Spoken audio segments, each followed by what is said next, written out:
Happy Wednesday, folks. This is Lindell from Fistful of Java. It is cloudy and slightly rainy here in north central Texas on this Wednesday afternoon. Wanted to have a small chat with you about the guitar pedals.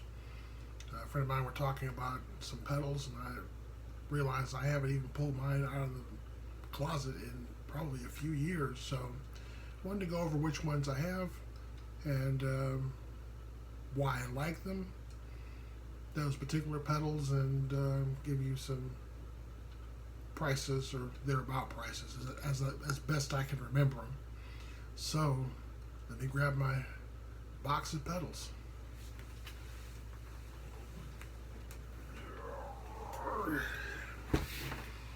Ta-da! Box of pedals. So some of these, if you play guitar, will probably be very familiar. Some of these probably not so much, because I have a lot of interesting, not a lot, I have a few interesting pedals in there that are not necessarily mainstream.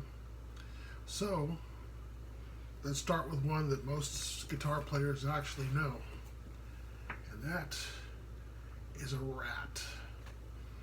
It's a distortion pedal. It's good for light, medium, and even fairly saturated distortion. It's a good all-purpose distortion pedal. It is by Proco. This is, I think, what we refer to as a Generation 2. So it's not one of the original Rats, but it's a good pedal. When you just need one pedal to do a lot of different stuff, this is a good one to have. So lots of dust on it. We'll put that up here for now. Move on to what else we got here. Oh yeah. A Nano Clone chorus pedal. Very simple plastic pedal, just off on switch, and the rate of vibrato that it has in the pedal, nothing else. Straightforward, very usable, nice thick sound. Highly recommend. I think it was somewhere about $100. I think the Rat was about $130 at the time I bought it. Let's see what else we got in here. Suede strap.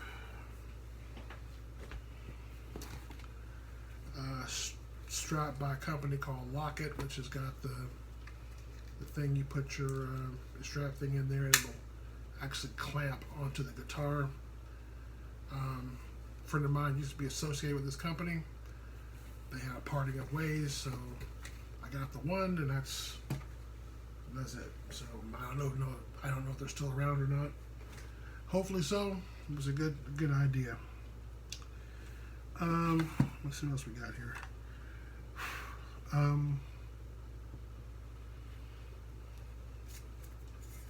Best name for a pedal ever. The Burning Goat. It's an overdrive pedal.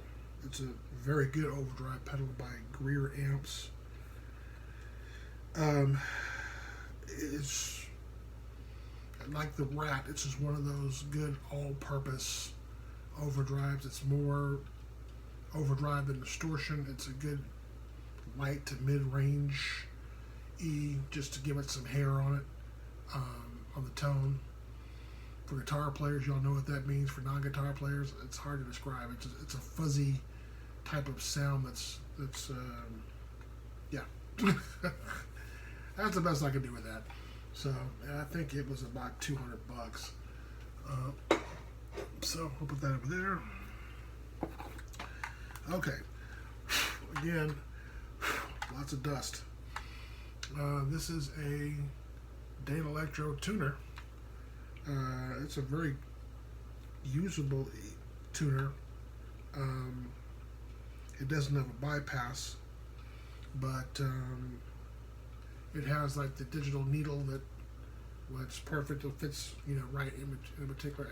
It's 12 noon when it's perfect where it needs to be. I think it was about $75, but again, that was many years ago, so I don't tell how much it costs now, but it's a good, just workhorse of a pedal. But eventually, I did buy Polytune pedal, which is in the box there. It has it says a price tag on it. Yeah, it was $100. It's a true bypass pedal. And actually, it really got me in trouble because on a gig I was on, it bypassed and I couldn't get the thing to come back on, so my whole setup was dead. You know, like 5 minutes the show was supposed to start. I was like, okay, what's going on with this pedal? So I unplug it and take it out of the chain and move on without it. The idea was to keep it in the chain since it was nice and bright, you know, a great big digital tone on there. If I needed to tune, I could do that without everybody hearing it. It'd be easy for me to see even in the dark. But apparently it's smarter than I am because it just, you know, I never read the instructions. That's, you know, that's a man thing. We don't read anything. We just plug it in and go, I know what's going on, you know, but sometimes not. I'll put that over there. All right, so, Boss DS1. Distortion pedal for the ages. One of the originals. Yep, there it is. In a nice orange color. This is a true, highly saturated distortion pedal. Very gritty sounding, but you know, also it's the sound of the 80s. You know, so if you're looking for full-fledged distortion with that old school sound, it's right here. And I think I bought it used for about $95. It's, again, not an original DS1. It's like a second gen, but nothing sounds quite like it. So I haven't used it a whole lot. The reason I got this particular one because, you know, like many guitarists, I'm a fanboy of other guitar players of some types. Prince uses this one, so I said, well, we'll see what we can do with it. It was, like I said, a used one that was sitting on the shelf, and the price was right, so it is now in the box. So we'll put that over there. Let's see what else we got here. Okay. We'll save that one for last. Okay, so this one is called a Canyon Delay Looper. Super, super, super thick. Yeah, a little bitty pedal, but it's a pretty pedal. Nice little picture on there. It's for repeating. I mean, it's one of the cleanest, you know, delay pedals I've ever heard. Didn't get, actually, tell you the truth, this particular one never got used, so it is brand new in the box still. Bought it and then right before, you know, 25 things happened to me that made music a non-priority. So, but I still got it, and hopefully one day I'll get a chance to actually plug it in and do something with it. It was $140 when I first got it. It actually came with a wall wart, which a lot of these guys never did come with one, and a fairly good size set of instructions. So, yeah, good presentation from Electro Harmonics. I've had several of their pedals before. I've always liked them. Yes. Now okay. I have a knob for a pedal that doesn't. I don't see a knob missing off any of my pedals. Okay, that's interesting.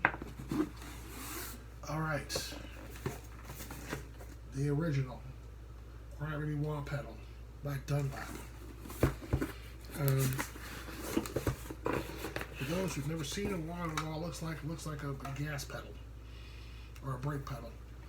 It gives you that wah, wah, wah, you know, sound to the guitar, and I've used, bought this used for $40.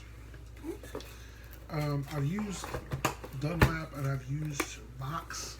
The Voxes are far more expensive, and the sound of the Vox is very different than the Dunlap. The Vox is a much smoother motion as far as the sound that it produces than the Dunlap. The Dunlap, however, seems to work better with distorted guitar than the Vox. If you put distortion in front of the Crybaby, it's a beautiful tone. It's the hard rock tone that you want. The Vox is a little too esoteric in tone for distortion. If you're just looking for a clean wall sound, the Vox is better. You want a distorted tone with the wah tone. The Dunlap is the way to go. Again, my personal opinion. To each his own. So that is my entire box of pedals. There are a lot more that I probably could have, but quite frankly, I'm not a big pedal guy. As far as tones, different things, distortions, it's always good to have different ones because sometimes you want something heavy, sometimes you want something light. The delay, I've not used a whole lot of delay, but it's a cool effect for that once in a while kind of thing. Same thing with the Crybaby. The wah, it's not something you use a lot, but when you do want to use it, it's one of those really cool sounds that adds a different flavor to your tone that it's like nothing else. So that's all of my pedals. So down in the comments, you want to talk about what your favorite pedals are, please do so. If you feel the need, you can subscribe. I try to do new content every couple of days, as I'm still on lockdown for the most part. Yes, there are jobs available, but I'm a diabetic type 2 and I have high blood pressure, so I'm not going to put myself at risk for a job that doesn't pay that well, or someone doesn't think well enough of me to protect me from the environment. So I'm sitting at home for the moment. Anywho, hope you guys have a good day and stay dry if you're in North Central Texas. And that's all I got. Until next time.